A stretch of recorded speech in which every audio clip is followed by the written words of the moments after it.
Bienvenue à ce numéro 11 de la revue de presse sur JD Éditions, magazine et télévision à la une de l'actualité. La ministre Maria Tokone lance la dictée du jour en Abidjan. Le ministère de l'Enseignement technique, de la formation professionnelle et de l'apprentissage lance le programme Le Passeport pour le futur. Et puis au Togo, les élèves du lycée d'Awandjilo sensibilisés sur l'usage du téléphone portable en milieu scolaire. Voilà pour l'essentiel de l'actualité. Restez à l'écoute. Aujourd'hui, je suis en compagnie d'Henri-Michel Billy, journaliste, présentateur. Bonjour. Bonjour Christelle Higuet. Commençons cette revue de presse par cette information. La ministre de l'Éducation nationale et de l'alphabétisation, Maria Tokone, a procédé ce mercredi 21 mars 2023 au plateau au lancement officiel de l'initiative La dictée du jour. Le projet vise à améliorer le niveau de lecture et d'écriture des apprenants et s'étend désormais sur l'ensemble du territoire national avec un volet digital très important. L'Adrena Abidjan 3 a organisé sa 10e édition des journées d'information et d'orientation. Effectivement, c'était ce mercredi 29 mars 2023 à Yopougon autour du thème « Choisir son métier, c'est savoir s'informer ». Parlons à présent du ministère chargé de l'enseignement supérieur et de la recherche scientifique.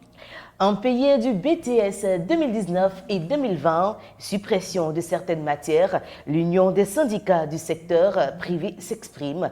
Ils interpellent le ministre de l'Enseignement supérieur et de la recherche scientifique sur certaines discriminations qu'il continue de subir dans les grandes écoles.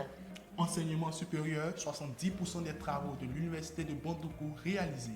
C'est ce qui ressort de la séance de travail qui s'est tenue le 24 mars 2023 à la salle de conférence du cabinet du ministère de l'Enseignement supérieur et de la recherche scientifique. Changeons de ministère, celui en charge de l'enseignement technique, de la formation professionnelle et de l'apprentissage lance le programme Passeport pour le futur. Le programme a pour objectif d'offrir aux apprenants des capacités et techniques pour s'insérer professionnellement et pour réussir dans le milieu entrepreneurial. Prix national d'excellence 2022, les lauréats classés 2e et 3e du CEP, BEPC et baccalauréat récompensés à la direction des examens et concours. C'était ce mardi 28 mars 2023 des mains de la ministre Maria Tokone. Rendons-nous à Koumassi où des élèves ont été outillés sur l'orientation après le baccalauréat. Ce sont environ 130 élèves en classe de seconde, de la première et de la terminale du lycée Roi des Rois de Koumassi qui ont été outillés dans le cadre du programme Impact School Day. Parlons du concours d'entrée à l'ENS 2023. Les préinscriptions en ligne se font du 23 mars au 6 mai 2023. Tout à fait. L'information a été donnée par le directeur général de cet établissement via un communiqué sur le site du dit établissement. Après l'ENS, rendons-nous dans le site qui l'accueille, précisément l'université de Cocody, où un nouveau décès a été enregistré. Un corps sans vie d'un individu a été retrouvé ce mercredi 15 mars 2023 aux alentours de l'amphithéâtre C de l'université Félix Houphouët-Boigny d'Abidjan-Cocody. Notons qu'aucune information officielle n'a cependant pas encore été donnée par les responsables de l'université sur les circonstances du décès. À présent, les informations hors de nos frontières. Rendons-nous au Togo, précisément à Koza, les élèves du lycée d'Awandjilo, sensibilisés sur l'usage du téléphone portable en milieu scolaire ce mardi 28 mars 2023.